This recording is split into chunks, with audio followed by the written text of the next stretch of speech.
So today everyone, I will be covering 30 unique vehicle facts about GTA Online and GTA 5. And if you learn something new in this video, great. If you don't learn anything new in this video, great. Either way, I hope you have a great time watching, so let's get started. If you were to pour gasoline behind your car in this game, you would find out that the exhaust can light it on fire. As long as the car can spit flames out, it will light the gasoline. Something I had seen on Reddit like a week ago, you can actually have 4 personal helicopters out at one single time. First up, we have your personal aircraft. Interaction menu, manage vehicles, and it's just right there. You could also have a CEO buzzard out. Same thing. Go to CEO, and then the vehicles, and then the buzzard. And then you could have a Pegasus helicopter as well. I don't have any others besides the buzzard, so we're going to have 2 repeats here. And then lastly, you'll have your Sparrow out. It's not really that good as a solo player because you can only use one at a time, but I find that to be a really cool feature. If you ever find yourself driving the Terabyte and you press right on the D-pad for a controller or left control on keyboard, you can enter this camera. You might think that you can't do much with this camera, but if you had a test subject, which I don't, you can actually read their stats, like their amount of income made, how much money they've spent. It even goes as far as telling you how many services they have purchased from a prostitute. It is pretty weird, but if you ever have a friend and you want to scan them, this is a way to find out something about their profile. If you've ever been curious as to how many vehicles fit into each drivetrain in the game, like front-wheel drive, all-wheel drive, or rear-wheel drive, here it is on screen. You have 194 all-wheel drive vehicles in the game, 467 rear-wheel drive vehicles in the game, and only 42 front-wheel drive vehicles in the game. It's not that useful, but still, it's something cool to know. You might have seen this fact or feature on YouTube at some point. Dark Viper AU is someone that has shown this off pretty well. But the exhaust of a vehicle determines how deep in water you can go. And a good example of this is the Guardian in these canals right here. I am fully submerged in water, but I am still driving. Granted, I don't know if the wheels are touching the floor or not. Oh, there we go. See, I'm completely driving with the engine not even failing. So you can do this with like anything that has high exhaust, like semi-trucks or the Guardian like I'm driving. I can't really give you any other examples, but vehicles like that. This next one is only exclusive to story mode. This is you can actually leak gasoline in this game. You have to shoot the gas tank, which I don't know if it's on like this side on this car or not. It might take me a second to actually find out where it's at. There we go. It's going off right now. So you can see it right there.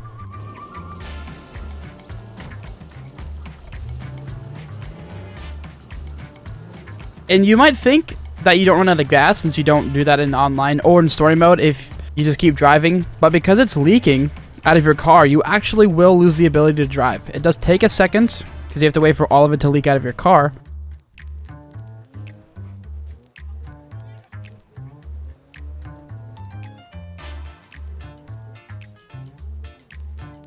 And my car stopped. That actually took a lot longer than I thought. If you ever find yourself at Franklin's house in online, fun fact, you can't even destroy his vehicles. And if you throw a sticky bomb on it, you can't destroy it. Just like that. I believe you can damage it though. Yeah, like the windows and stuff. So if you didn't know, spoilers in this game actually do affect your downforce in the vehicle. And here's a side-by-side comparison. You can clearly see that with a spoiler, my car is able to turn much sharper than without a spoiler. If you have a vehicle that is very low to the ground, and I mean like almost touching the ground like the Vigilante is here, you will actually get stuck in curbs. Just like that. It is very annoying when this happens, but very, very few vehicles do get stuck. When driving an older vehicle in the game, and not all of them can do this by the way, you can see that the high beam icon actually works. Very small detail, but it is still there if you want to look at it. One of the funniest upgrades I've ever seen on any vehicle is with the Zion Classic here. If you equip Go into Livery and the Waifu Wheels, it is of course just a livery with Princess Robot Bubblegum on it. A lot of vehicles have this, but this vehicle has a body pillow in the back of it.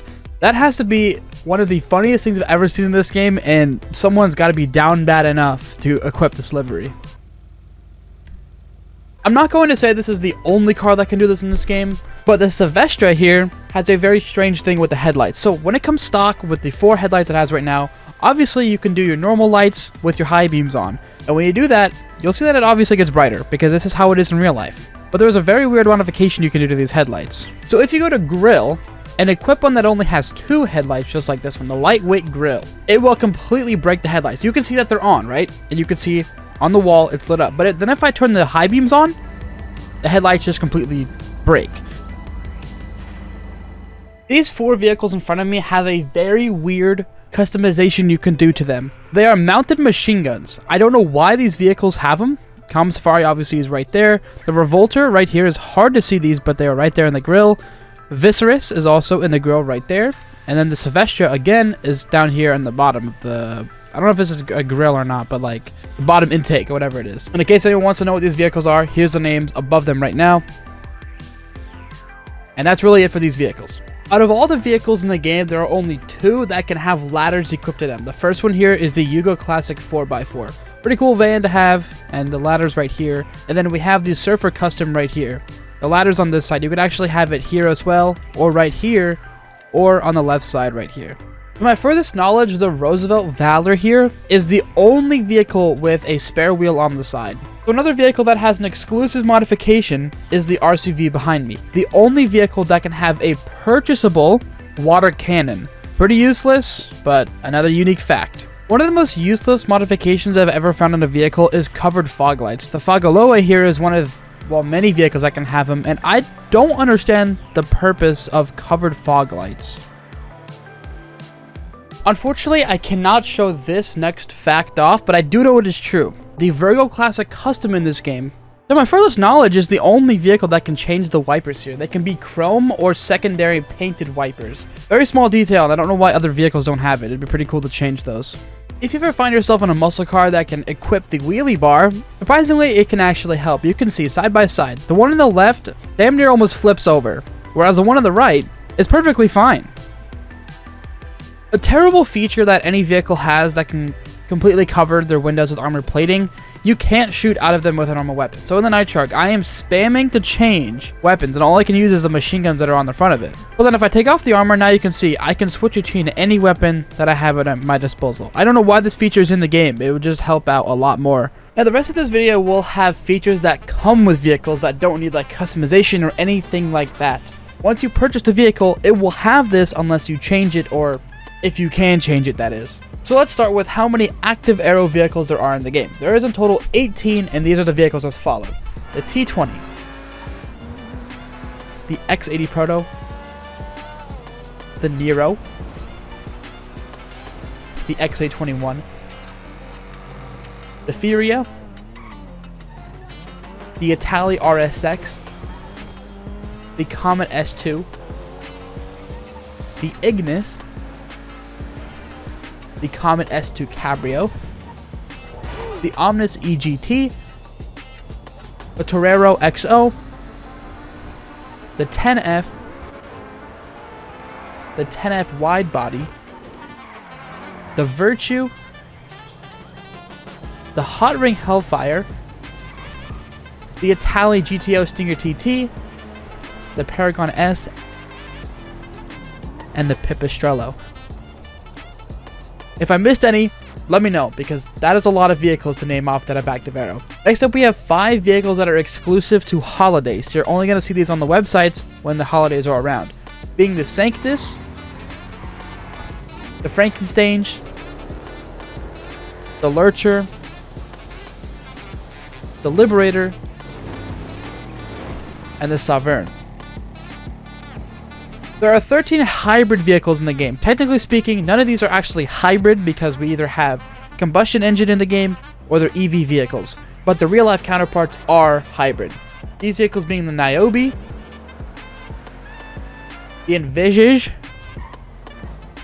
the Vivanite, the XA-21, the 811, the T-20, the Jester race car, the Zentorno, the Turismo R, the normal Jester, the Chameleon, the Dileante patrol car, and the Dileante normal version. Now we have vehicles with Curse Boost, and if you don't know what this is, it'll make more sense once I name off the vehicles. We have the Junk Energy Inductor, the normal Inductor, DR1, the BR8, the R88, the PR4, the Vindicator and the Electro. If you've ever used any of those vehicles, you know what I'm talking about. By curse boost, you just hit the horn and your screen kind of goes green for a second, and then your car starts gaining speed. There are 7 stealth mode vehicles in this game. The Raiju, the Kasatka, the Annihilator Stealth Helicopter, the Alkanost, the Avenger, the Akula, and the Ultralight. 4 vehicles have VTOL. The Raiju, the Avenger, the Tula,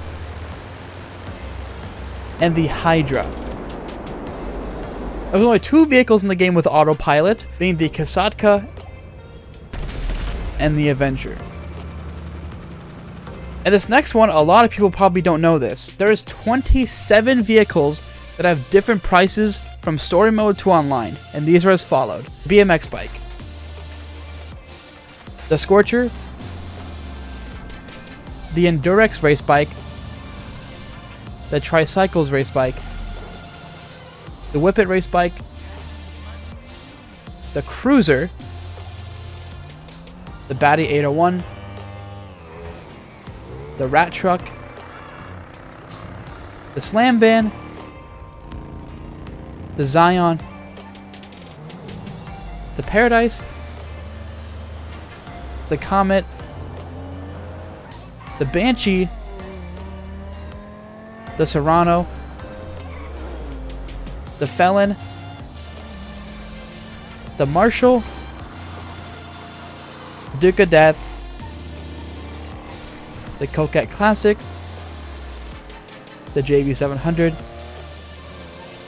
the Bezra, the Stinger, the Luxor, the Milljet, the Buzzard, the Cargo Bob, the Rhino Tank, and the Z-Type. Now, I had mentioned the Ruiner 2000 in my previous vehicle fact video, and the primary focus in that video was the stun doors, but again, this vehicle is the only one in the game to have a parachute. Now, there's actually 6 submersible vehicles in this game. Vehicles that can go in the water, of course, and underwater. The Kasatka, the Toreador, the Avisa, the Stromberg, the Kraken, very forgettable, and then lastly the Submersible. That's the name of it, pretty bad. And that has been 30 unique vehicle facts about GTA 5 and GTA Online. If you learned something, hey, maybe you can leave a like or subscribe. And if you didn't learn anything, I mean, you could flame me in the comments if you want, saying that everyone knows these. That's on you, big boss. But that has been the video. If you guys got any other unique facts I could try for another video, let me know as well. Or if you got any other just interesting video ideas I could try, let me know. Join my Discord server if you want. And I hope you guys all stay safe out there. And I'll catch you guys in the next video. Peace out, everybody. I love every single one of you.